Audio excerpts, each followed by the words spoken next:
I would not give people the time that they needed. I would be in too big a hurry to get on to the next thing I had to do.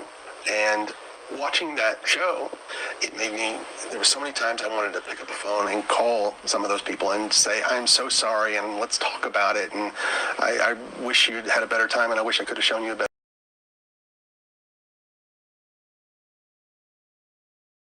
Hello everyone, welcome to this edition of Viral. I'm your host as always, Kendra Diggs here. Glad you can join us here on Virals. We talk about Quiet on the Set, the docu-series that getting folks shocked around the world, and we'll talk about it in a minute. But first thing first, join in the conversation using the hashtag Viral here on Connect. And don't forget to subscribe. Subscribe is caring. Tell a friend, call a friend, hit that subscribe button so you won't miss a thing. Alright, we talk about Quiet on the Set. This docu-series, this 4-part docu-series, examine the lives of 90s TV in Nickelodeon. Many of you may remember Dan Schneider, the ex-producer of a lot of those shows that he created and he had to produce. Well, a lot shared that Dan Schneider did a lot of toxic work environments, allegedly, and inappropriate behavior and disgusting tactics that many people wouldn't want to be on TV. Let's get to the latest on what's going on with Dan Schneider right now with this Quiet on the Set situation. And so many more like. All were popular shows on the children's television network Nickelodeon, and all were produced by Dan Schneider. But in an explosive new docuseries, former writers, crew members, and other former child actors have come forward with allegations of a toxic workplace culture and harassment against the network's most successful producer. But that wasn't the only bombshell revealed during the docuseries. The biggest revelation arguably came from one of its former stars who spoke out for the first time about his experience of being sexually abused, allegedly by a dialogue coach who previously worked at the network. Investigation Discovery's latest docuseries, Quiet on Set, The Dark Side of Kids TV, gives viewers an inside look into the allegations of toxic workplace culture in many children's TV series produced in the 90s and 2000s by Dan Schneider.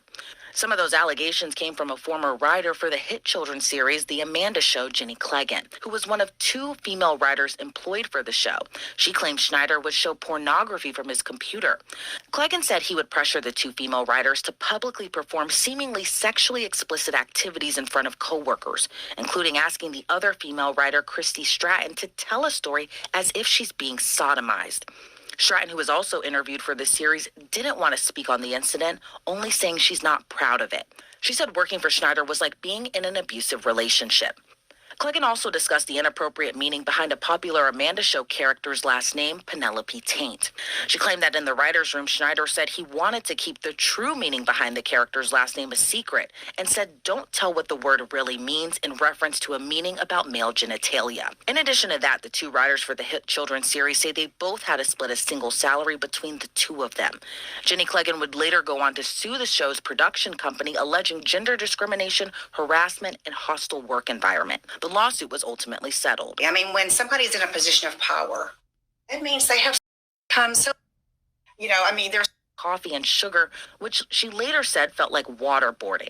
The 2 said while they were kids, they were shocked to learn sexual predators had been employed on the show. One being a former production assistant, Jason Handy, who had worked on shows like All That and The Amanda Show. Handy was arrested in 2003 for kissing and touching a 9-year-old girl and later convicted for child abuse and child pornography. Handy had reportedly worked with many kids on the set. One parent of a former Amanda Show extra said her daughter had received explicit images sent by Handy. The docuseries then explores another convicted sexual predator who had worked on set as a dialogue coach named Brian Peck. He was convicted for sexual abuse in the same year as Handy. Peck had also appeared on the show All That as a recurring character called Pickle Boy, which former staffers and actors looking back believed to have an inappropriate meaning that at the time they may have shrugged off as a quirky Schneider joke.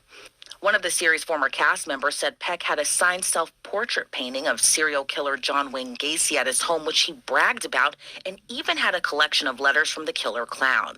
During his time at Nickelodeon, Peck would later go on to work with former child actor Drake Bell, who appeared in The Amanda Show and later starred in his own show, Drake and Josh. And arguably the most shocking revelation, Bell alleges Peck subjected him to extensive and brutal sexual abuse during his time as his dialogue coach.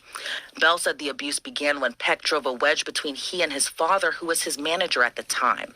Bell's father, who appeared in the series, said that he believed Peck was dangerous, and the wedge, which was created between them, generated an environment where Peck would prey upon a then 14-year-old Drake Bell. Bell's father said he went to production about his concerns about Peck, but claimed they went unanswered. Bell would later go on to fire his father and live with his mother, who technically took over the managerial responsibilities in Orange County. But then Peck took on the role of driving the actor to and from set and to auditions, sometimes keeping Bell at his home overnight. Bell says that's when the abuse began. Bell, who appeared visibly uncomfortable while recounting sexual abuse, didn't go into heavy detail on camera. He told the interviewer, "Imagine the worst stuff that someone could do to somebody as a sexual assault, and that will answer your question." Bell said the abuse was not a one-time incident, and he remembered feeling trapped with no way out.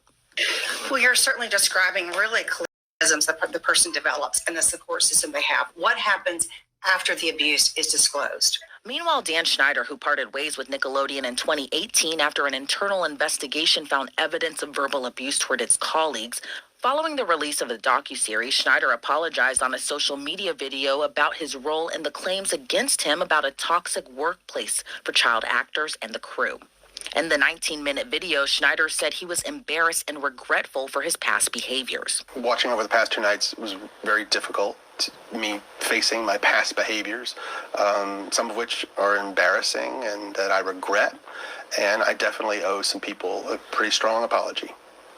Let's talk about the massages. Okay. Watching the content yesterday, it was disturbing. It was wrong. It was wrong that I ever put anybody in that position. It was the wrong thing to do. I'd never do it today. I'm embarrassed that I did it then. I apologize to anybody that I ever put in that situation. And even additionally, I apologize to the people who were walking around Video Village or wherever they happened, because there were lots of people there who witnessed it who also may have felt uncomfortable. So I owe them an apology as well. Yeah. Throughout the interview, Schneider appeared teary-eyed, especially recounting a time of helping Bell's family during the sexual abuse case. Schneider explained that he didn't hire Peck to work on all that, where he initially started his time on Nickelodeon. Schneider said in hindsight, some jokes crossed the line, but they were intended to be funny and for a children's audience. He said there are things he would have done differently, mainly the way he treated people on set. You know, when somebody apologizes, when they've been outed to some degree, there is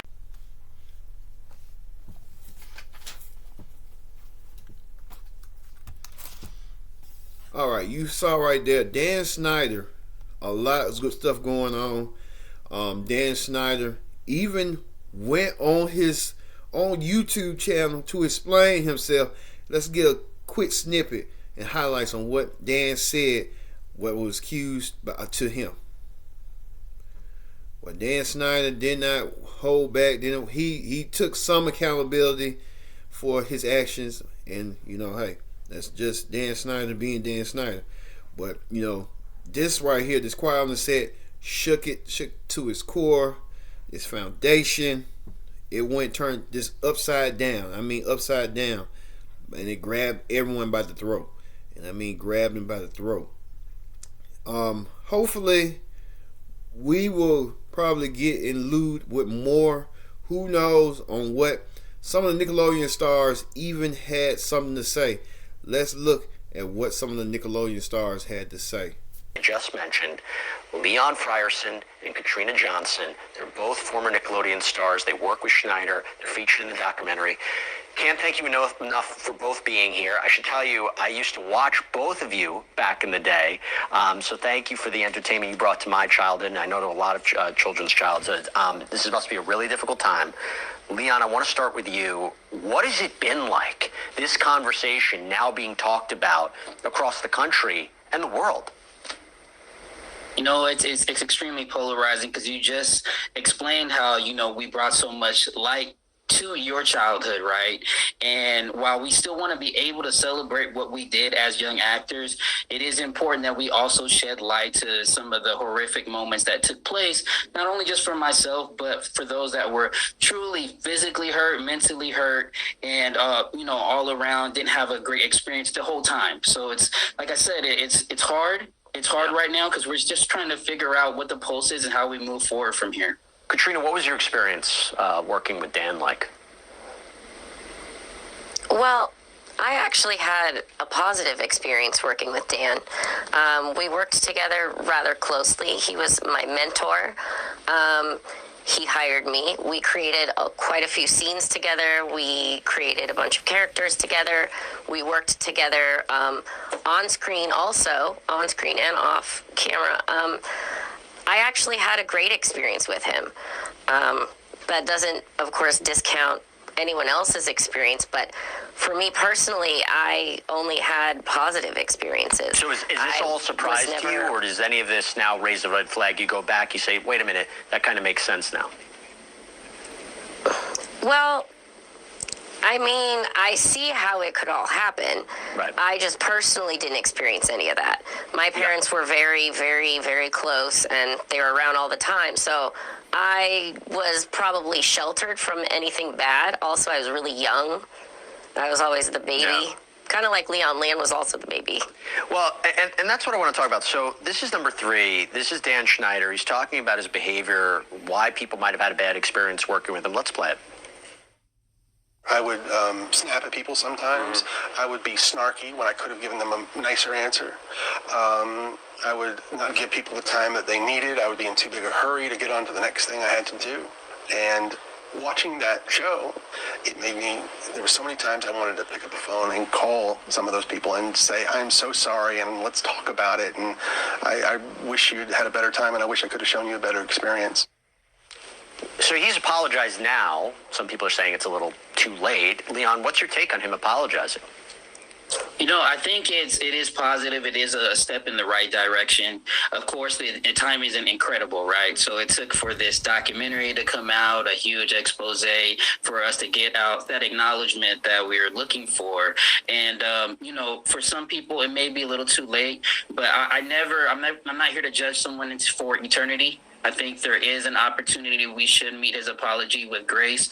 And he was, you know, he also put Nickelodeon out there. There's a little bit of the blame game kind of going on there, but at the same time, he does have a point that they were approving the content, and he was just putting out there what people want to see. But of course, we would have liked to see this happen well before the documentary. We've heard whistleblowers for years, and but nevertheless, better late than never. So, Katrina, there's been allegations that stars felt sexually exploited during their time there. Did you ever feel that way? Mm-hmm. Well, no, actually, my experience was the opposite. They wanted me to be the baby, so they wanted me to stay young and little and cute and not mature. So I did not have that experience. I had the opposite. I was always playing younger, playing little. After I went through puberty, they wanted to keep me a kid, so they ended up like duct taping my boobs down for like an ace bandage and like so. Anything that was sexuality related with me was always hidden.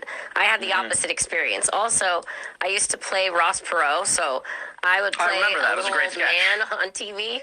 Yeah.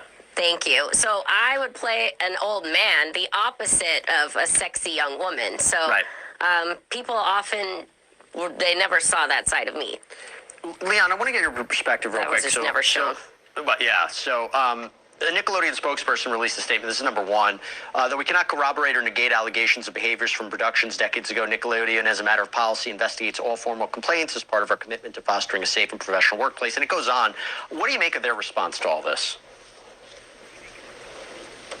You know, I think it's important what they're saying, that they are putting out some of those strongholds and checkpoints that can prevent future abuse and prevent future issues like this taking place.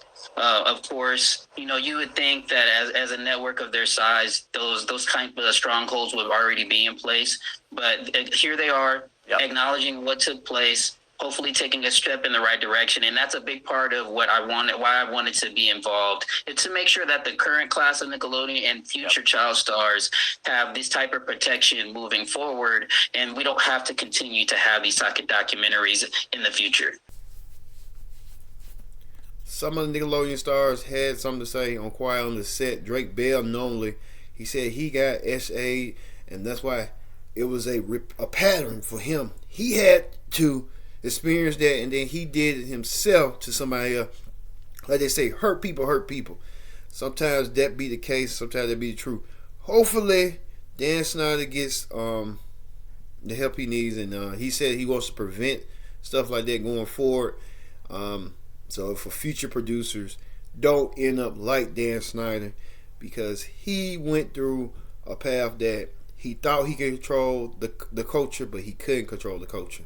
Sometimes that happens. Sometimes you have to be more present and more keen on what's going on, aware of your surroundings, and aware of what's going on, how that affects others going forward. And hopefully Dan will learn that, and we'll see.